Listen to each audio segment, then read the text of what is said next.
Jonathan Leveridge investigates. I am covering the Moscow, Idaho Bryan Kohberger case. Bryan Kohberger and his defense team, they messed up. They goofed. They made a big error.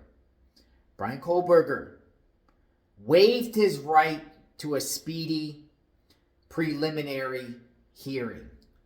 Idaho court rules say that within 14 days of your initial appearance, you're supposed to get a preliminary hearing. And Bryan Kohberger, with his attorney, chose to waive that hearing. That to me was a big mistake on his part.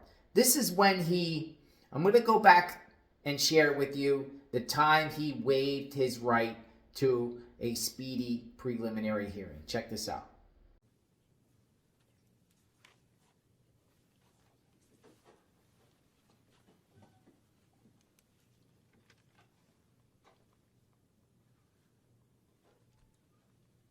All right.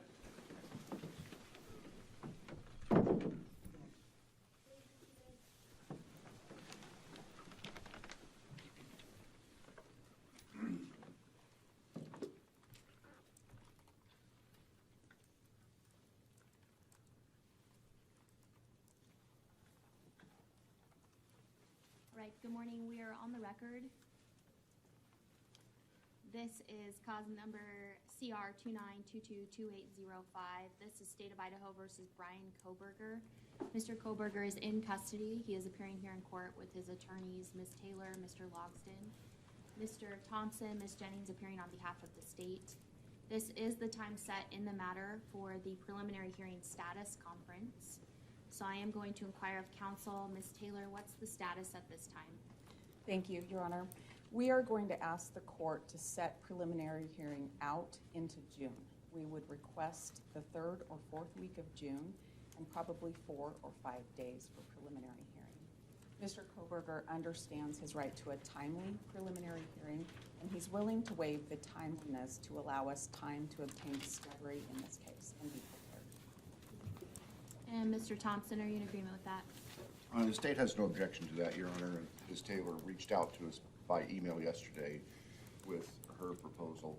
On reflection, the state's calendar would be better in the month of July, but we will make the end of June work if that's the court's preference. And I haven't had a chance to talk with Ms. Taylor about that. I'm sorry, I know that's last minute. That's okay. The court's calendar is going to be better towards the end of June, early July. So would that work, Ms. Taylor, for your scheduling on your other matters? Your Honor, yes. If we take that 4th week in June, that's actually best. Okay.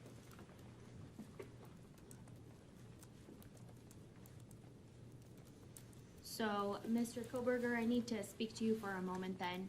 Sir, you do understand, and Ms. Taylor has represented here, that she's advised you of your right to have, or fully discussed with you, the right that you have, which is to have your preliminary hearing within 14 days of the date that you initially appeared before this court.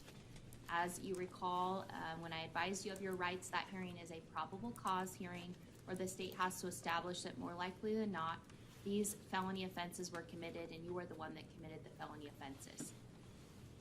If you waive your right to a speedy preliminary hearing, it does not mean that you're giving up your right to have a preliminary hearing. It simply means that you would not be able to come back and challenge that the state did not present probable cause within 14 days. Do you understand?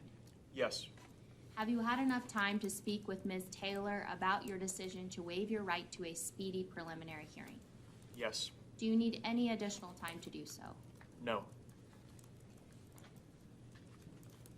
Then I will ask at this time, as to the 5 counts, felony counts that were charged in the criminal complaint that was filed on December 29th of 2022, are you waiving your right to a speedy preliminary hearing and agreeing that that hearing can be held outside the 14-day period? Yes. And Ms. Taylor, do you concur with his waiver? I do, Your Honor. Thank you. I will find your waiver of speedy preliminary hearing is knowing, intelligently, voluntarily entered here in open court with the assistance of counsel. We will go ahead and set the matter for preliminary hearing.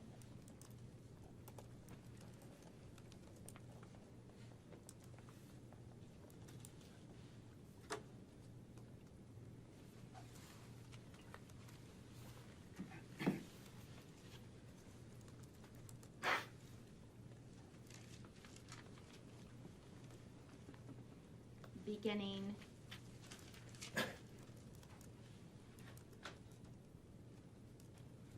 Monday, June 26th at 9:00 a.m.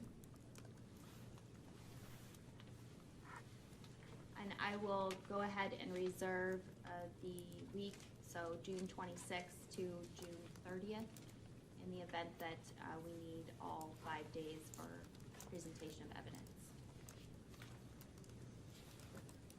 And just so council knows, it will begin at 9 a.m. each of those days. Is there anything further to address at this time in the case, Mr. Thompson? Not from the state's perspective, Your Honor, no. All right, or Ms. Taylor? No, Your Honor, thank you. Okay. Mr. Kohberger, then you will be remanded into custody on your same no bail at this point in time, pending further proceedings. Again, we'll send notice out to council, and we will be in recess for this morning. Thank you, Your Honor. Thank you.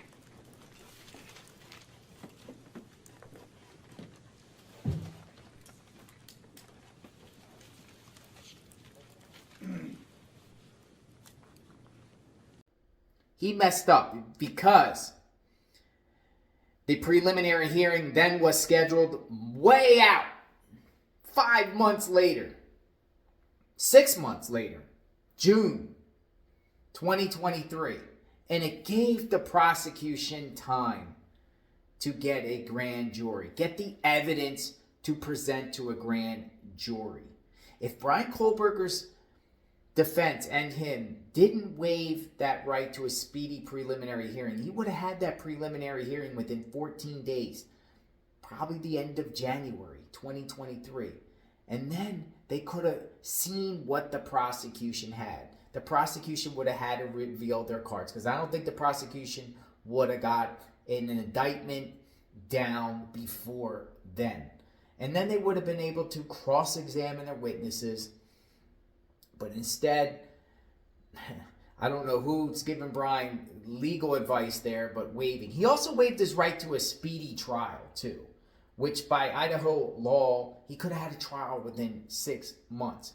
An innocent person wouldn't waive their right to a speedy trial, considering that Bryan Kohberger was in Pennsylvania. According to the public defender out there, he wants to get to Idaho to clear his name as soon as possible, exonerate himself. Well, you don't waive your right to speedy trial. You would actually want a trial ASAP, as quick as possible. You would want a preliminary hearing ASAP.